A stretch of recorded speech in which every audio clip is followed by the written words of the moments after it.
Hello, hope you all had a wonderful break. I know I did. Got to hang out with the bass player for a metal band and play apples to apples. So overall was everything I could have hoped for and more. Anyway, now we're going to talk about Henry and Terriermon. They're a comically mismatched human to Digimon partner group for this season. Also, I guess I could say this now, Henry is my least favorite out of the main three kids for this season. Now, don't misconstrue that as me saying I don't like Henry or I think he's a bad character. It's just that out of these three, he's my least favorite. Anyway, so Henry gets first introduced to the story near the end of the second episode, when Guillemon goes missing and Takado's freaking out and running around everywhere, and Henry manages to put two and two together and confronts Takado and reveals that he too is a Digimon tamer. And he has a Digimon partner named Terriermon. And then Terriermon proceeds to make fun of Takado for possibly getting his new Digimon partner killed. Yeah, Terriermon's kind of a jerk, but it's shown that they get along pretty well. And this almost kind of becomes the mission for Takado for a little while, which is to have Guillemon and have a relationship that rivals that of Henry and Terriermon's.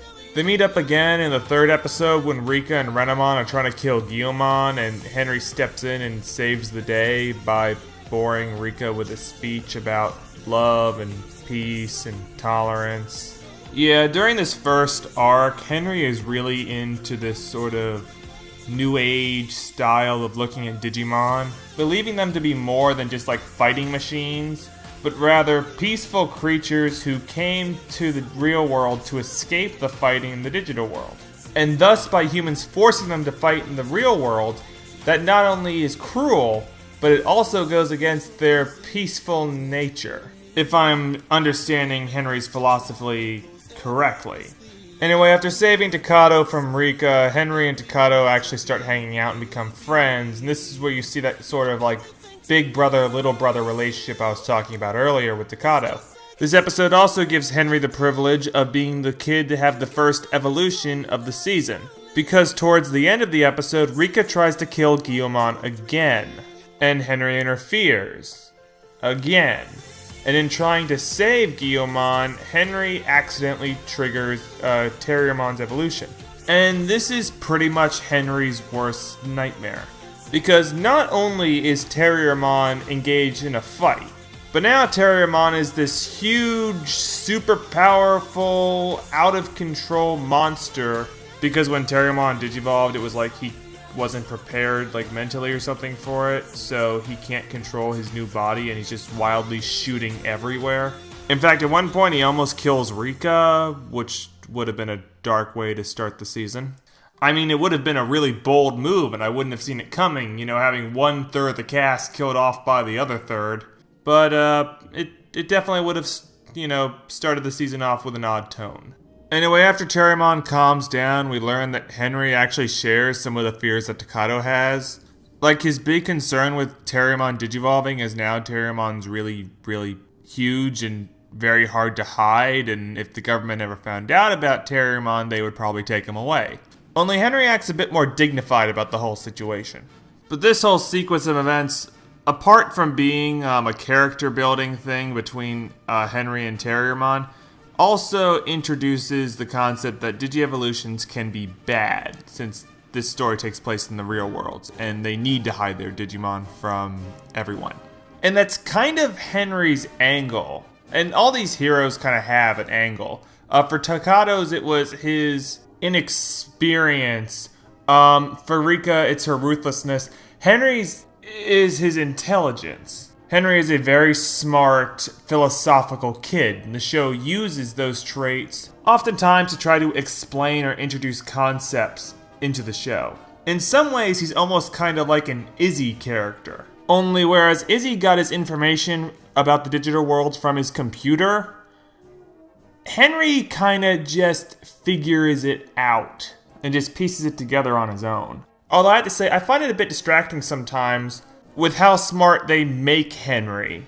Like that time I mentioned before where they're in the digital world and Henry had Yamaki's comm device and they were swimming in the water and he realized that the comm device wasn't wet. he was able to piece together that the reason why it wasn't wet was because it didn't have consciousness, and therefore could not realize that it was in water. Meanwhile, him and Takato were wet because they did have consciousness and could see the water, and therefore their brain was able to figure out that when they're in water, they're supposed to be wet. So therefore, if they simply don't believe the water is real, then they could walk around underwater without having to worry about air. So yeah, within a couple minutes after seeing this comm device, Henry was able to diagnose with 100% accuracy that the digital world actually doesn't have any laws of physics, etc. And you can kind of make them up as you go along. Yeah, and Henry's only supposed to be like 11 or 12 years old, and he just, like I said, figured all this out within a minute. I don't think most adults would even figure that out. But that's just one example where I feel like Henry's intelligence is a bit too exploitable, I guess is the word.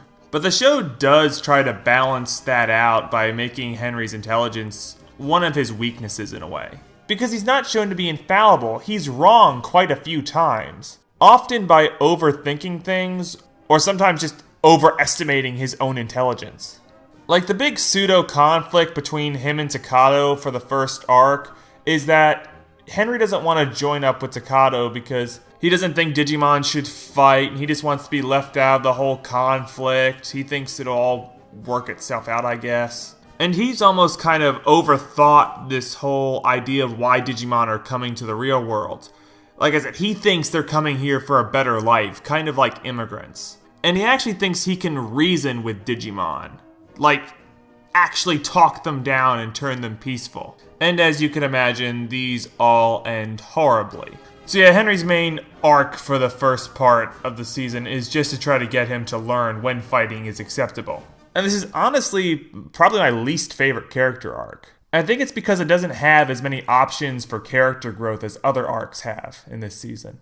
I think it's because the writers want to have Henry be able to conflict with Takato on some kind of philosophical level without having him be like an antagonist like Rika and Yamaki were. It just seems like the writers wanted a character who could explain philosophical things and explore some of the deeper meanings the show is trying to push forward, while at the same time having a character who's open and friendly towards Takato so they can hang out and talk about Digimon stuff so that Takato's not completely isolated.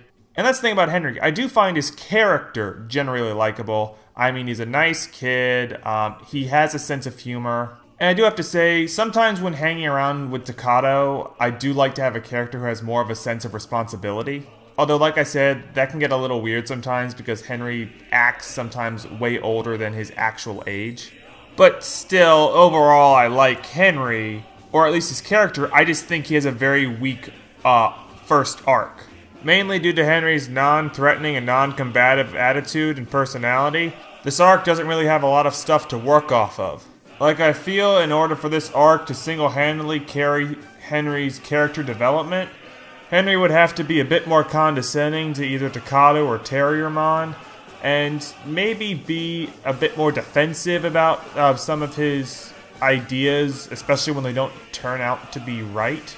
But I feel like part of this is Takato's fault. I don't feel like Takato challenges Henry enough on a mental or philosophical level. He usually just kind of sits and listens. But I guess that's because they're both kind of non-confrontational characters, especially towards each other. Which is okay, I guess. I mean, not all seasons have to have all the characters hate each other and constantly fighting. But I feel like it would have helped Henry's character development a little bit more if he had somebody in the group that was willing to challenge him more. Especially during this first arc. I mean, the character to do it would have been Rika, but I feel like this season has this weird thing where they try to keep Henry and Rika separated as much as possible. I mean, like I said, Takato doesn't really challenge Henry. I mean, the biggest fight I remember the two having was when they were in the digital world and they were fighting on whether or not they should help these chocolate teddy bear creatures fight off this evil motorcycle. Henry said it was none of their business, and Takato said, well, we had to help him anyway. This episode doesn't even really matter or do anything important. It just establishes how Beelzemon got his motorcycle. I mean, even when Henry royally screws up, Takato doesn't really put up much of a fight against him, or even call him out on it that much. Like when Henry almost got everybody killed because he tried to use his non-violent pacifist approach to fight this clearly evil Gorillamon by trying to talk it down. Yeah, it didn't really go so well.